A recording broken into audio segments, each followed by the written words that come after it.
स्वदेशी incredible SI news. सच express में आज हमारे मेहमान हैं दिव्य ज्योति जागृति संस्थान के प्रदेश प्रभारी अर्जुनानंद महाराज जी। जानते हैं ज्ञान की बात महाराज जी के साथ।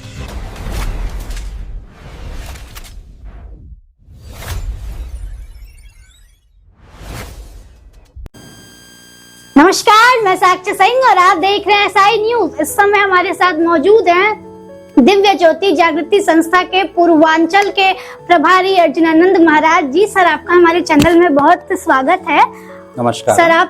आप हमारी संस्कृति को इतना आगे लेके चल रहे हैं। आपका जो संस्था है वो पूरा इंटरनेशनल है, तो आपकी ये शुरुआत कब और कहाँ से हुई? नमस्कार, जय श्री राम, हर हर महादेव। सर्वप्रथम SI न्यूज को मैं साधुवाद धन्यवाद दूंगा, क्योंकि हम सभी 2026 में प्रवेश करने जा रहे हैं। अग्रिम शुभकामनाएं आप सबको और आपके व्यूअर्स को। साक्षी, आपने दिव्य ज्योति जागृति संस्थान के विषय में बोलने के लिए कहा है। दिव्य ज्योति जागृति संस्थान पिछले 4 दशकों से अधिक पूरे विश्व में आध्यात्मिक एवं धर्म का प्रचार एवं प्रसार कर रहा है जी।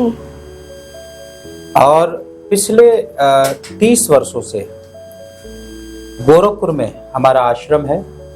यहाँ पर मेरे जैसे अन्य बहुत सारे साधु सेवादार यहाँ पर रहते हैं और धर्म का प्रचार एवं प्रसार करते हैं। Divya Jyoti Jagriti Sansthan is a social and spiritual organisation. संस्थान केवल आध्यात्मिक ही कार्यक्रम नहीं करती है, विभिन्न प्रकार के सामाजिक गतिविधियां भी करती है। हम पिछले कई वर्षों से पूरे पूर्वांचल में एक जनपदों में ग्रामवासियों के लिए, शहरों के लिए, स्कूल कॉलेजेस के लिए नशा मुक्ति के क्षेत्रों में व्यापक कार्य करते हैं जी। और इतना ही नहीं, शिक्षा और स्वास्थ्य आज के जनमानस को सही तरीके से मिले, इसके लिए संस्था पूरी तरह कार्य करती है। जैसे श्रावस्ती एक क्षेत्र है जहाँ एक ग्राम है जमुनी कला, वहाँ पर हमारा एक विद्यालय वहाँ चलता है जो कि मंथन प्रोजेक्ट के अंतर्गत आता है। वहाँ पर इस समय 150 से अधिक बच्चे पठन पाठन करते हैं फ्री ऑफ कॉस्ट, निःशुल्क। उनके लिए हम स्वास्थ्य का भी ध्यान रखते हैं, भोजन का भी ध्यान रखते हैं, इवन वहाँ पर वस्त्रों का भी ध्यान रखते हैं और फ्री ऑफ कॉस्ट हम एजुकेशन भी देते हैं। पूरे पूर्वांचल में आज हम नशा मुक्ति को लेकर के बहुत जागरूकता के साथ हम रैलीज करते हैं, स्कूल कॉलेजेस के अंदर इंटरैक्शंस करते हैं, उनके साथ लेक्चर्स करते हैं, एक्टिविटीज़ करते हैं, ताकि जो बच्चे हैं जो नशा नहीं करते वो कभी नशा ना करें और जो नशा कर रहे हैं वे नशा से मुक्त हो सके, क्योंकि हमारा प्रोग्राम ही ड्रग्स इराडिकेशन के ऊपर है जी। तो पिछले कई वर्षों से दिव्य गुरु श्री आशुतोष महाराज जी की कृपा से हम इस क्षेत्र में व्यापक रूप से काम कर रहे हैं और आध्यात्मिक रूप से हम विभिन्न प्रकार से कथाएं हैं, सत्संग हैं इत्यादि करते हैं। जैसे श्री राम कथाएं, श्रीमद् भागवत कथाएं, या फिर प्रत्येक रविवार को जहाँ जहाँ हमारे आश्रम है वहाँ सत्संग। हर महीने के दूसरे रविवार को गोरखपुर में भंडारे का कार्यक्रम होता है, विशाल भंडारा का कार्यक्रम, जिसमें सभी जनपद के लोग, पूरे गोरखपुर के लोग वहाँ उपस्थित होते हैं और वहाँ सत्संग होता है। दिल्ली से यहाँ के जितने भी साधु समाज इकट्ठे होकर के सत्संग भजन करते हैं, ताकि जन समाज को एक आध्यात्मिक क्रांति को लेके जाया जा सके, सही मार्गदर्शन आध्यात्मिक रूप से प्राप्त हो सके। ये छोटी सी एक इन्फॉर्मेशन है आपके चैनल के माध्यम द्वारा संस्थान का। इसका ओरिजिन कहाँ से हुआ गुरुजी? इसकी शुरुआत कहाँ से हुई?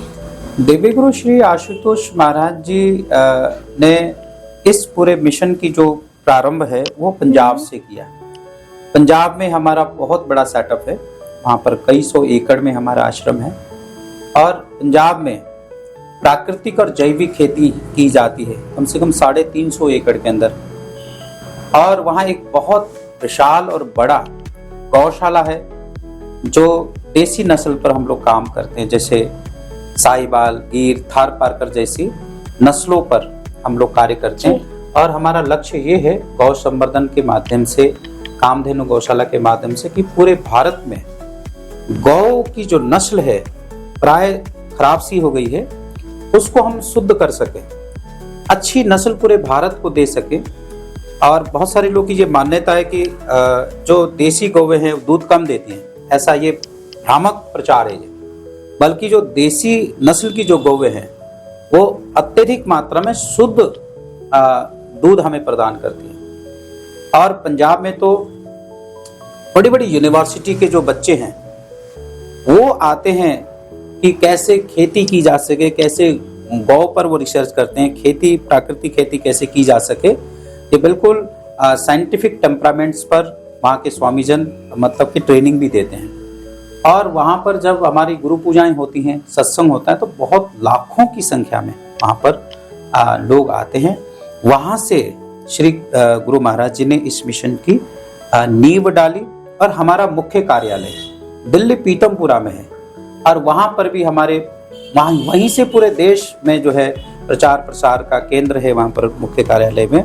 और वहीं से साधु समाज, साध्वी समाज देश एवं विदेशों में आध्यात्मिक प्रचार एवं प्रसार के लिए जाते हैं। और पिछले इतने 40 वर्षों में पूरे विश्व में मतलब कि देखा जाए तो कम से कम भी इस भारत में 350 से अधिक हमारे आश्रम हैं।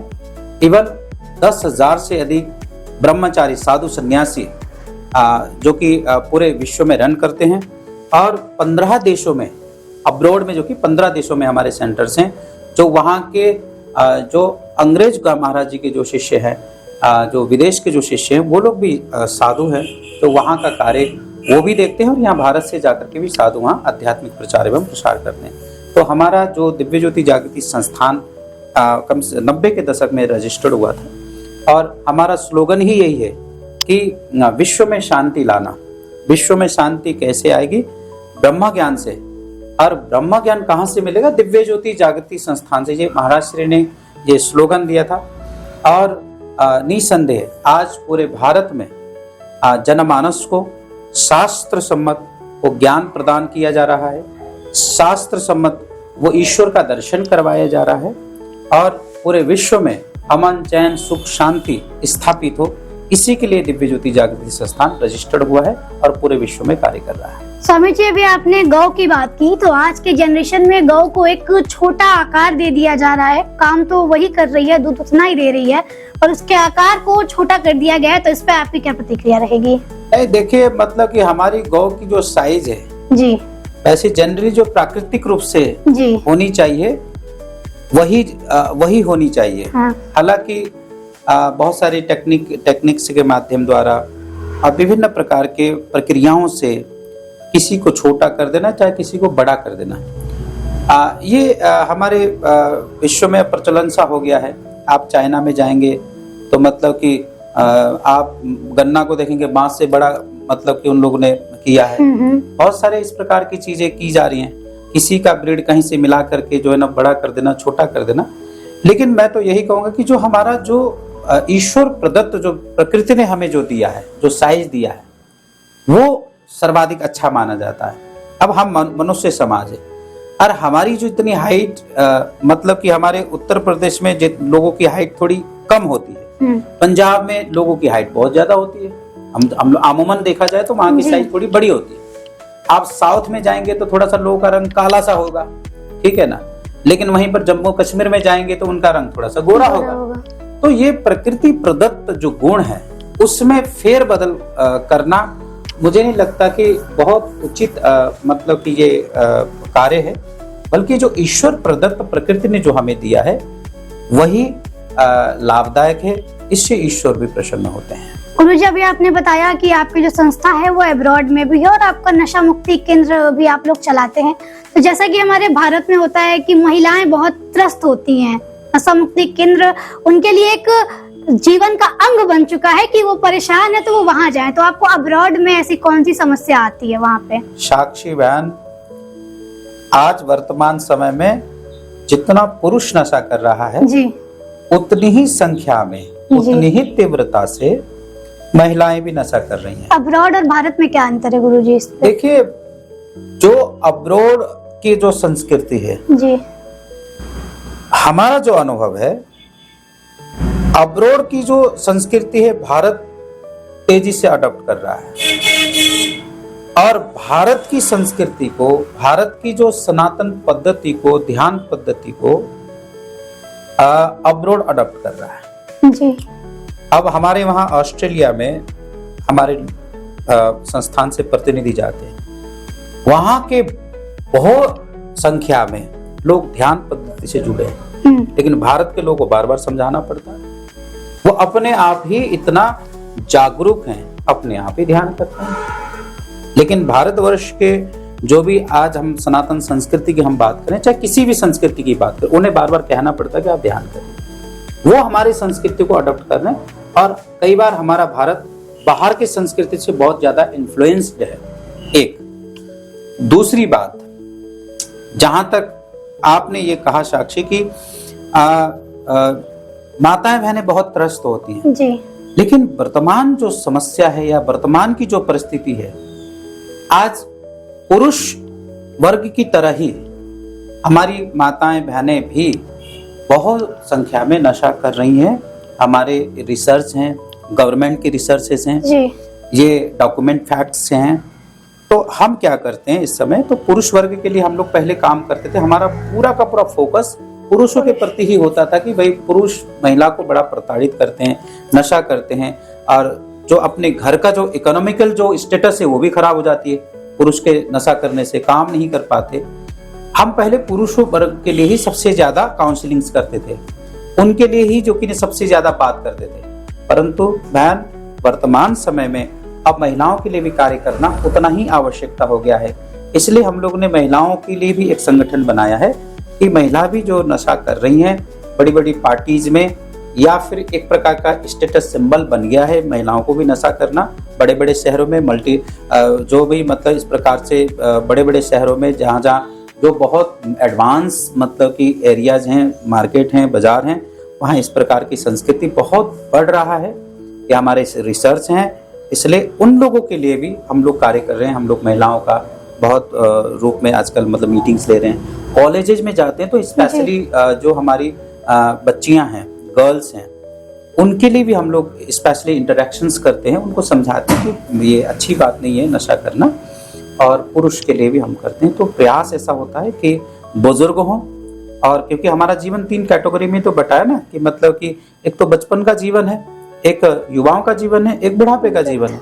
और एक छोटा सा बच्चा 12-14 साल में जब एक प्रकार के समाज में जाता है, जब वो व्यक्ति समाज में गया तो समाज में जाते ही जो है ना एक दूसरे के संसर्ग में आकर के फिर वो नशा करने लगा, फिर वो आदत पड़ गई, हैबिचुअल हो गया, तो युवावस्था में जाकर के वो व्यापक मात्रा में वो नशा करने लगा। उसके बाद फिर नशा इस कदर उसने पकड़ लिया कि वो नशा लेकर के ही चला जाता आदमी जी तो बुढ़ापे तक मतलब कि। इसलिए फिर हम लोग तीनों प्रकार से काम करते हैं कि ताकि उन लोग का नशा छूटे, चाहे महिला हो चाहे पुरुष हो, सबके लिए हमें काम करने की आवश्यकता है।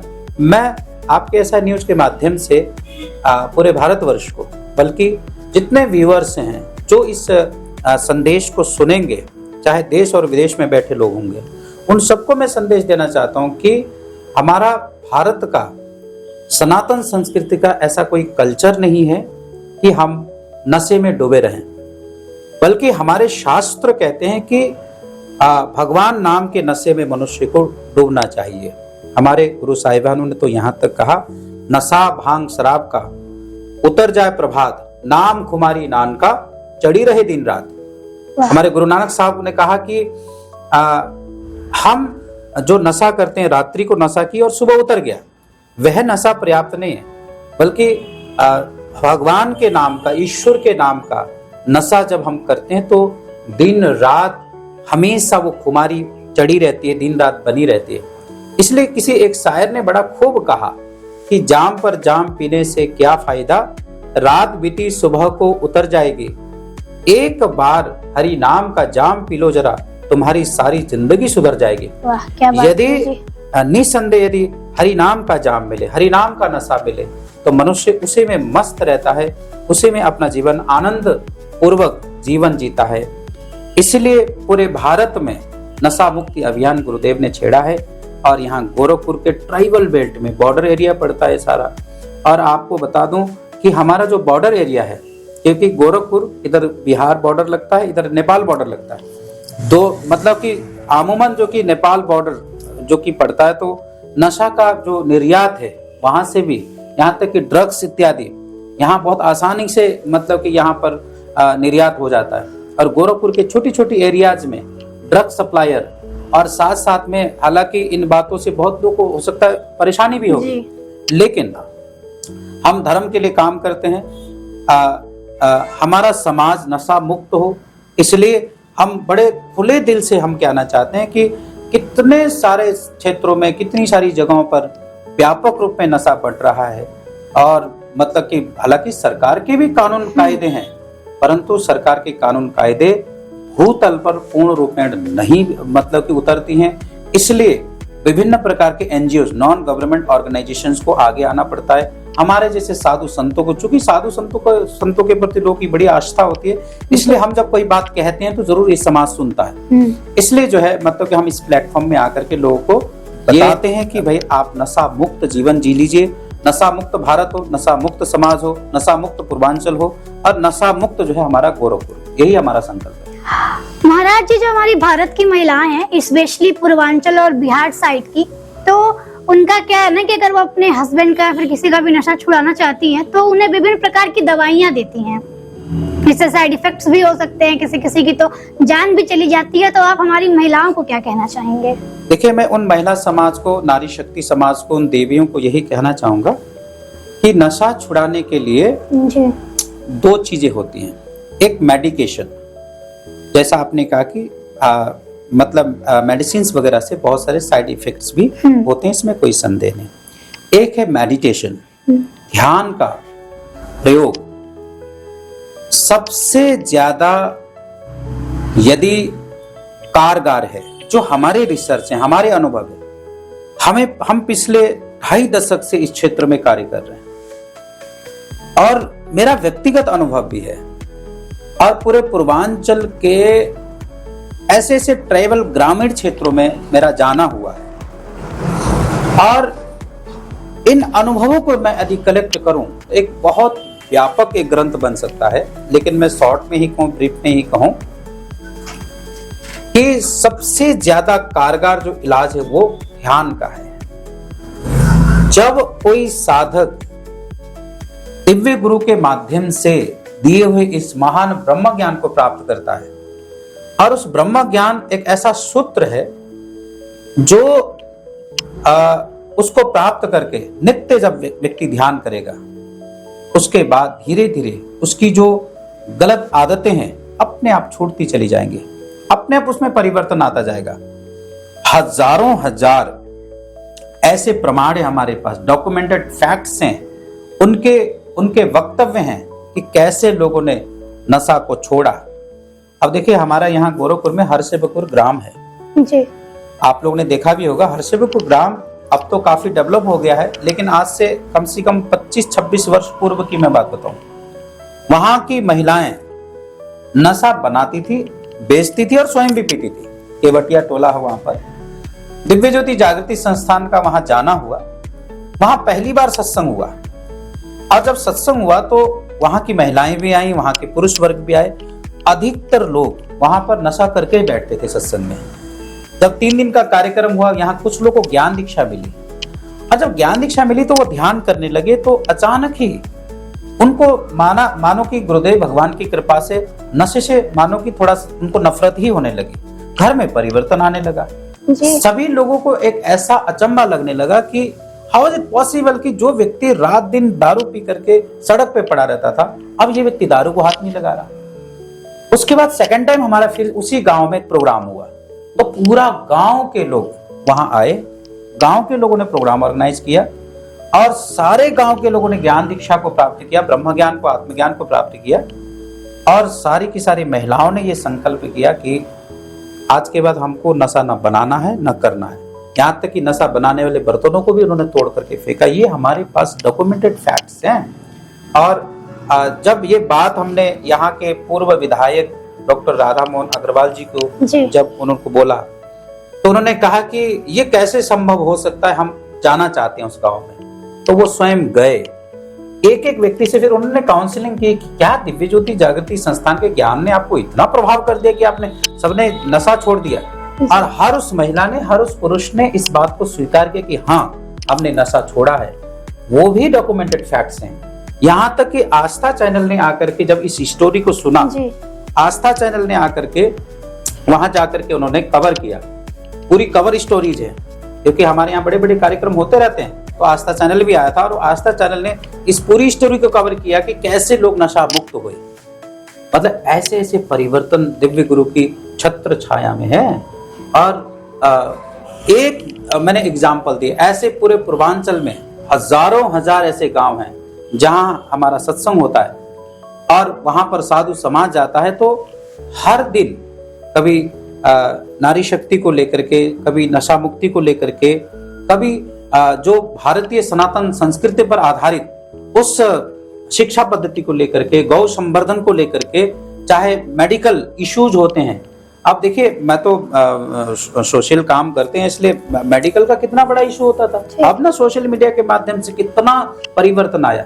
लेकिन पहले पहले क्या होता था, हाइजीन कैसे रखना है, हमें भोजन कैसे करना है, भोजन को हाइजीनिकली कैसे हमें मतलब कि उसको अवेयर करना है, हाथ कैसे धोना, हम तो यहाँ तक लोगों को सिखाते थे पहले। अब तो काफी परिवर्तन है। आज भी हम, हमारा जो मतलब कि आरोग्य प्रकल्प है उसके अंतर्गत हम विद्यालय में जाते हैं तो नाखून कैसे काटना है, हाथ कैसे धोना है, पानी वेस्ट नहीं करना, ये जो जनरल चीजें होती है ना, जो मतलब कि हमें पता है लेकिन प्रैक्टिकली जीवन में उतरा नहीं, ठीक है ना, ये सारी चीजें हम ट्रेनिंग देते हैं, काउंसलिंग करते हैं। जैसे 2 ईंट है, उसमें जो बालू के कण है ना, या सीमेंट का धूल ही जोड़ता है। दिखने में तो धूल है, दिखने में बालू के कण है, परंतु वही छोटी छोटी जो कण है वो बड़े बड़े ईंट को जोड़ता है। मानव जीवन भी एक व्यापक विशाल एक जीवन होता है, एक बहुत बड़ा समय होता है।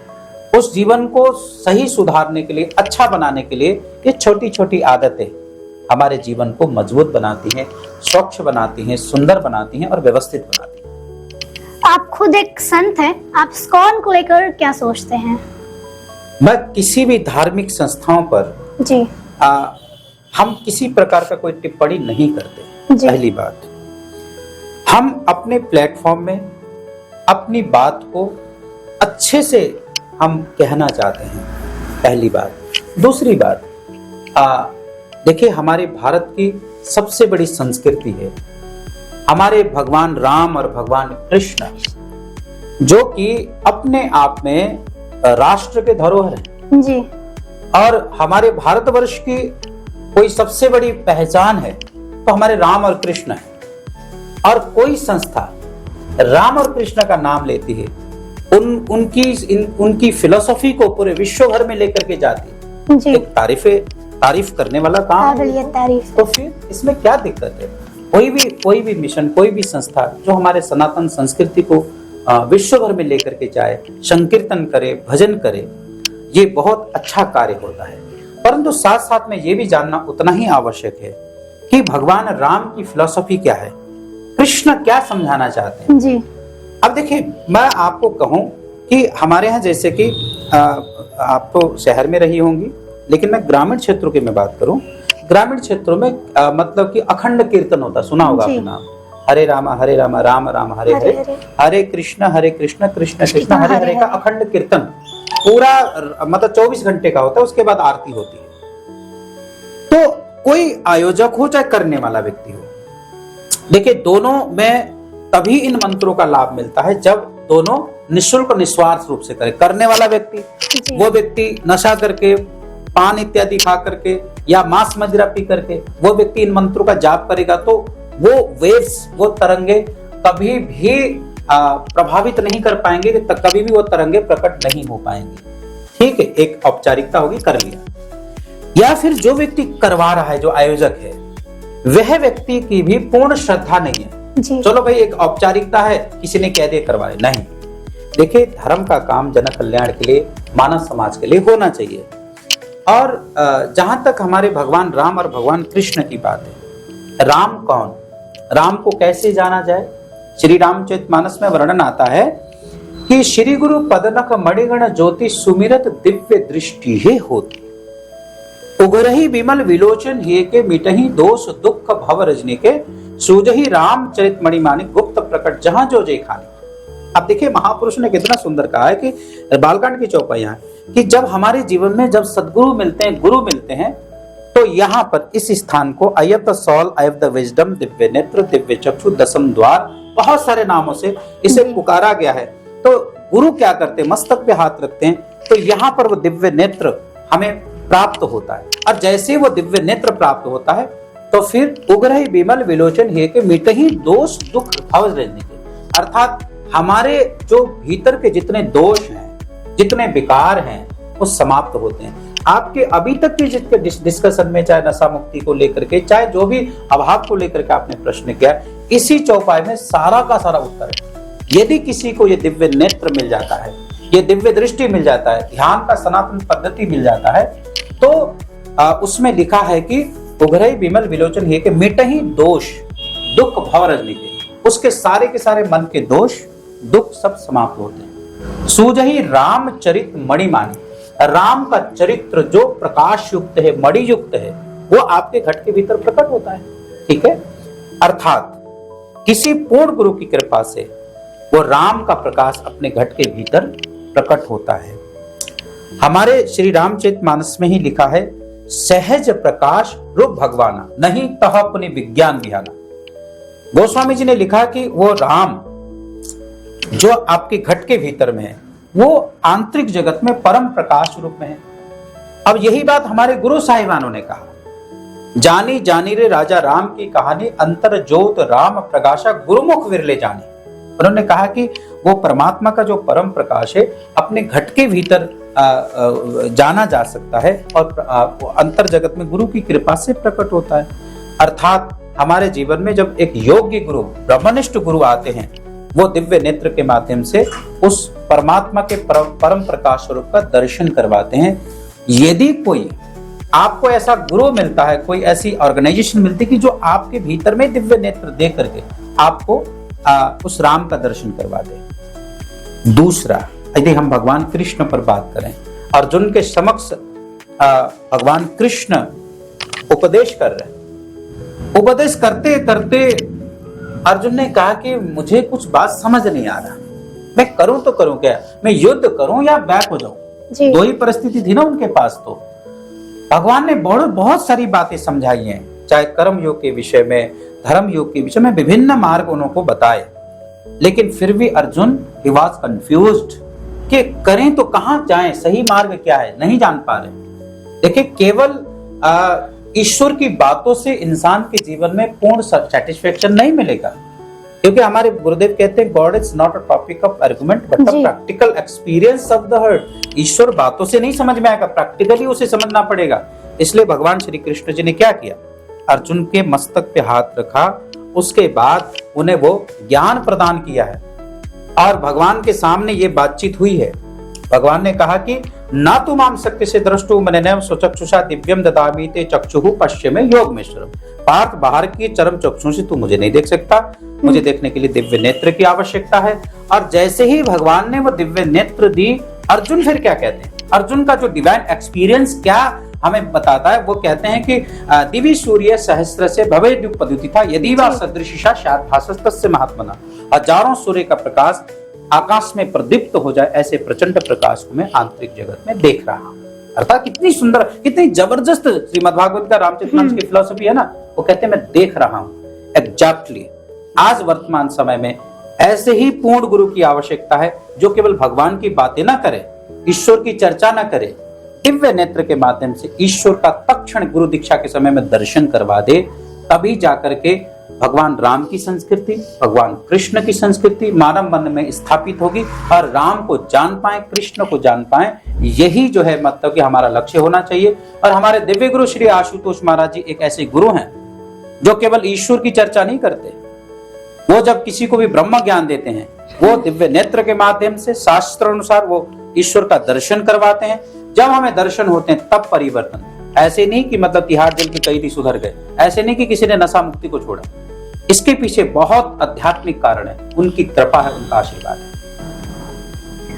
स्वामी जी, अभी आपने भगवान राम और भगवान कृष्ण की बात की, तो आज जो हमारे जनजीस हैं, युवा तरुणाई है, आप सोशल मीडिया पे भी काफी एक्टिव रहते हैं, तो आपने देखा होगा कि वो भगवान राम और भगवान कृष्ण को लेके बड़े कंफ्यूज रहते हैं। दोनों हमारे भगवान हैं, पर एक बहुत सौम्य मतलब स्वभाव के हैं और दूसरे को लोग छलिया बोलते हैं। यहाँ तक कि अन्य लोग भी जो होते हैं वो भी उन्हें छलिया बोलते हैं। कोई कहते हैं अरे ये तो अपनी पत्नी को न्याय नहीं दिला पाए। तो आप मात्र कुछ शब्दों में हमारी युवा तरुणाइयों को क्या जवाब देना चाहेंगे इस पर? सबसे पहली बात तो जो हमारा युवा समाज है जी, वो बाहर का ज्ञान, गूगल का ज्ञान तो व्यापक रखता है जी, और आजकल का युवा तो गूगल को ही गुरु मानने लगा है। जी, परंतु देखिए, गूगल आपको इंफॉर्मेशन दे सकता है, परंतु भगवान का ज्ञान वो आपको इंस्पायर करता है। जी, नंबर 1। दूसरी बात, जो युवा लोग हैं, जो जैन जी हैं, अभी देखिए नेपाल का प्रोटेस्ट जी, हमारे सोशल सामने ही मीडिया। है, किस प्रकार से देश का विभत्स हालात जी, हुआ। देखिए, देश का युवा देश की ही संपत्ति को समाप्त करे, ऐसा दिशाहीन युवा भारतवर्ष को समझना चाहिए और हर देश को समझना चाहिए कि कहीं हमारा देश का युवा विभत्सकारी विध्वंसक ना हो जाए।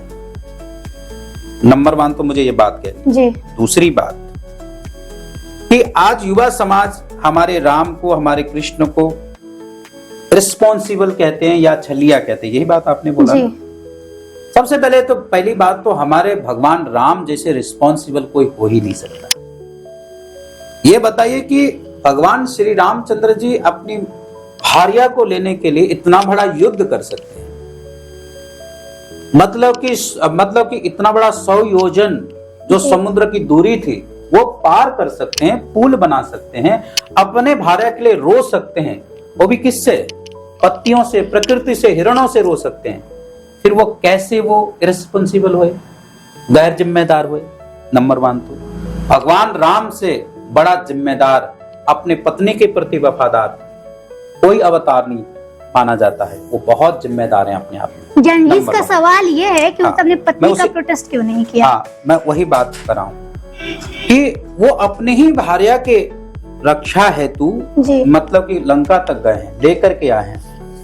बाकी रही जहां तक मतलब कि माँ सीता को जंगल में भेज दिया, यही प्रश्न है ना आपका जी। कि जंगल में क्यों भेज दिया, लेकर के आए, राम अग्नि राज्याभिषेक परीक्षा हुआ, देनी पड़ी। सब कुछ हुआ।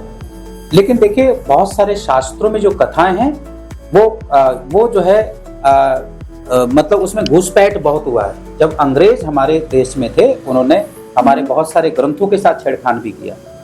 बहुत सारे लोग ऐसा भी कहते हैं कि जो जैसे भगवान राम ने माँ सीता को जंगल भेजा ही नहीं था, ये प्रसंग जोड़ा गया है, जी, ऐसा लोगों का, बड़े बड़े विद्वानों का कहना है। अच्छा, ठीक है ना? हाँ, ये भी बात है। इसलिए यदि आप पूरी रामचित मानस को यदि बहुत अच्छे से पढ़ेंगे तो भगवान राम तो बहुत जिम्मेदारी से उन्होंने भार्या को अपने वो किया जी, है। ठीक है। एक दूसरी बात, भगवान कृष्ण को यदि कोई व्यक्ति छलिया कहता है तो भगवान तो सबसे बड़े नारी उद्धारक माने जाते हैं। 16,108 रानियों का जो जहां तक सवाल होता है, इतने लोगों के साथ का है, मतलब जी। एक प्रकार का विवाह, वो तो सामूहिक विवाह को जो है एक प्रकार से बहु विवाह को समर्थन करता है, यही बात आप कहना चाहते हैं ना। लेकिन हमारे भगवान श्री कृष्ण जी ने, क्योंकि आपने कहा संक्षेप में बोलने के लिए, बड़ी जी। लंबी स्टोरी है, क्योंकि उन्होंने इतने सारे जो आसाम का एक राजा हुआ नरकासुर, उसने 16,100 रानियों को अपहरण किया था। उन्होंने वहां जाकर के उस राक्षस को मारा। उसके बाद वो कहाँ जाती वो महिलाएं, जी। इसने लेने से मना कर दिया। इसलिए भगवान श्री कृष्ण जी ने उन सबको अपना नाम दिया। इसलिए सबसे बड़े नारी उद्धारक भगवान श्री कृष्ण हुए। जहां तक रासलीला की बात करते हैं, रासलीला को लोगों ने अश्लील शब्दों से जोड़ दिया। रास का मतलब होता है मिलन, जी, ठीक है ना। रास का मतलब उस गोपी और कृष्ण का जो रासलीला है, जो शरद पूर्णिमा में जो हम लोग कहते हैं ना, शरद पूर्णिमा के दिन जी। भगवान ने चांदनी के रात में जो है मतलब कि महारास लीला किया। देखिए, उस समय भगवान कृष्ण की आयु तो बहुत छोटी थी, गोपियां तो बहुत बड़ी बड़ी थी। ये एक आध्यात्मिक मिलन की कथा है। जो भी रासलीला है ना, ये आध्यात्मिक मिलन की कथा है। जब कोई साधक जब उस आत्म ज्ञान को प्राप्त करता है, जब उस ब्रह्मा ज्ञान को प्राप्त करता है, तो यहाँ पर दृष्टि खुलेगी, तब जाकर के महारास लीला का संपूर्ण रहस्य समझ में आता है। और हमारे श्रीमद् भागवत कथा में जो गोपियों को ग्वाल बालकों के विषय में कितना सुंदर ऋषि वेदव्यास जी ने लिखा है। अध्यात्म शिक्षा गोप्य एवं कृष्णेन शिक्षिता तदनुस्मरण धोष दीप को शास्तमद्यगन। भगवान श्री कृष्ण जी ने समस्त गोपियों को ग्वाल बालकों को अध्यात्म का ज्ञान दिया। इसलिए जो अध्यात्म का ज्ञान देने वाला होता है वो संपूर्ण गुरु होता है। इसलिए गुरु शिष्य का मिलन को रासलीला कहा गया है। इसलिए जितनी भी ऑर्गेनाइजेशंस हैं इसको अपने अपने हिसाब से इसको एक्सप्लेन करती हैं, लेकिन हमारे दिव्य गुरु ने हमें यही बात समझाई है कि भगवान कृष्ण कौन है? वंदे कृष्णम जगत गुरु। वो जगत गुरु हैं, सबके गुरु हैं। इसलिए उन सभी आत्माओं को उन्होंने वो ज्ञान दिया, अपने भीतर उस परम प्रकाश का दर्शन करवाया, और ये मिलन की गाथा है। इसलिए मैं युवा जैन जी जो हैं इसको सही से अध्ययन करें, सही जानकारी प्राप्त करें। आपको यदि दुनिया भर की इस प्रकार की बातें सुनने को मिलते तो सही आचार्य के पास जाकर के सही इंफॉर्मेशन लें, ठीक है ना। सही चीजों को जानकारी न होने के कारण ये विभत्स ज्ञान बट रहा है, कंफ्यूज्ड जो नॉलेज है वो बट रही है। गूगल के माध्यम से, सोशल मीडिया के माध्यम से ये बहुत कंफ्यूज्ड नॉलेज बट रही है, इसलिए लोगों को ऐसी मानसिकता बन रही है। वास्तव में जाकर के किसी ने क्या, किसी युवा से जाके पूछिए जरा, जिसने ग्रंथ पढ़ा हो, रामचरितमानस, श्रीमद् भागवत गीता या श्रीमद् भागवत महापुराण आदि ग्रंथों को जिसने पढ़ा हो वो ऐसी बातें बोलेगा ही नहीं। क्योंकि ऋषि वेदव्यास जी हुए, हमारे महापुरुष, उन्होंने बहुत क्लियरली इन बातों को लिखा। श्रीमद् भागवत गीता पढ़िए ना, 700 श्लोक है, उसमें बिल्कुल विज्ञान सम्मत ज्ञान की बात की है। भगवान श्री कृष्ण जी ने मतलब कि श्रीमद् भागवत गीता के 9वें अध्याय का पहला दूसरा श्लोक पढ़िए, उसमें लिखा है कि इदम तुते गुहेतमं प्रवेक्ष्यामि स्वेवे ज्ञानम विज्ञान सहितम यज्ञत्वा मोक्षस्य अशुभात् राजविद्या राजगुह्यम पवित्रमिदमुत्तमं प्रत्यक्षावगम्यम धर्मम सुसुखम कर्तुमर्भव्यम। वो कहते कि हे पार्थ, मैं इस ज्ञान को विज्ञान सहित प्रदान करूंगा। हमारे दिव्य गुरु भी ऐसा ही बोलते हैं। महाराज जी कहते हैं कि शास्त्र ग्रंथों को ऐसे पढ़ो जैसे केमिस्ट्री का स्टूडेंट केमिस्ट्री पढ़ता है। केमिस्ट्री का स्टूडेंट कोई भी सूत्र को पढ़ता है, पानी का सूत्र, हाइड्रोजन का 2 मॉलिक्यूल, ऑक्सीजन का 1 मॉलिक्यूल। इसको जब मिक्सअप करते हैं तो इलेक्ट्रिसिटी प्रोसेस करते हैं। जब इलेक्ट्रिसिटी प्रोसेस होता है तो उसमें से पानी बनता है। यही बात आपने भी पढ़ी होगी, हमने भी यही बात पढ़ी, ठीक है ना। तो एग्जैक्टली जो हमारे शास्त्रों में क्या है कि वो सूत्र है, और आचार्य क्या करता है, गुरु क्या करता है, मस्तक पे हाथ रख के उसको प्रैक्टिकल कर देता है, ठीक है ना, उस परमात्मा का दर्शन करा देता है। और इसीलिए भगवान कहते हैं विज्ञान सहित मैं प्रदान करूंगा, because spirituality and science must go hand to hand. ये दोनों को साथ में लेके चलना पड़ेगा आज के समाज में। और उसके बाद दूसरा श्लोक क्या कह रहा है कि राजविद्या राजगुह्यम पवित्रमिदमुत्तमम्। वो कहते हैं कि हे पार्थ, ये विद्याओं की विद्या है, राजविद्या है, और राजविद्या राजगुह्यम पवित्रमिदमुत्तमम्, सबको पवित्र करने में सामर्थ्यवान है। और उसके बाद कहते हैं कि इस ज्ञान को लेकर के उसके बाद इसको करने में, व्यवहार में लाने में बहुत सहज है, और जब दर्शन होता है तभी ये संभव है। इसलिए पूरी बात का सार यही है कि आज के समाज को, चाहे नशा मुक्ति का क्षेत्र हो, चाहे युवा बच्चों का क्षेत्र हो, चाहे कंफ्यूज्ड मतलब कि शास्त्रों के प्रति नॉलेज हो, ये सारी की सारी चीजों का एक ही समाधान है, वो है आत्मज्ञान, ब्रह्म ज्ञान, प्रैक्टिकल ईश्वर का, परमात्मा का दर्शन, जो दिव्य ज्योति जागृति संस्थान, यहाँ पर वो ज्ञान मिलता है, यहाँ पर वो ध्यान का सही तरीका मिलता है। इसलिए मैं समस्त जनमानस को भी आह्वान करूंगा, तो माताएं बहनें जो अपने बीच में भी एक प्रश्न किया था, माताएं बहनें भी बहुत अपने पतियों से परेशान रहती, उन लोगों से भी कहूंगा ऐसे उस ज्ञान को प्राप्त करें। नारी शक्ति भी अपने जीवन में कॉन्फिडेंस बिल्डअप को प्राप्त करें, पुरुष भी अपने नेगेटिविटी को छोड़ करके पॉजिटिविटी की ओर आए, है ना। और एक चीज और कि सभी लोग जब सुबह उठें तो अपने ईश्वर का धन्यवाद जरूर करें, क्योंकि हमारे उसमें अंग्रेजी का एक शब्द है ग्रेटिट्यूड जी। और जरूर सुबह उठ करके अपने प्रकृति को, अपने जीवन को, उस परमात्मा को, उस सदगुरु का जरूर धन्यवाद करें, क्योंकि धन्यवाद करने से मतलब कि अपनी भावनाएं पॉजिटिव होती है। धन्यवाद गुरुजी, आपसे बातचीत कर हमें बहुत अच्छा लगा और हमारे दर्शकों को भी काफी जानकारियां मिली। बहरहाल ऐसी तमाम सारी जानकारियों के लिए बने रहे हमारे साथ SI न्यूज, और आपकी ऐसी जितने भी सवाल हैं हमें कमेंट बॉक्स में जरूर बताएं।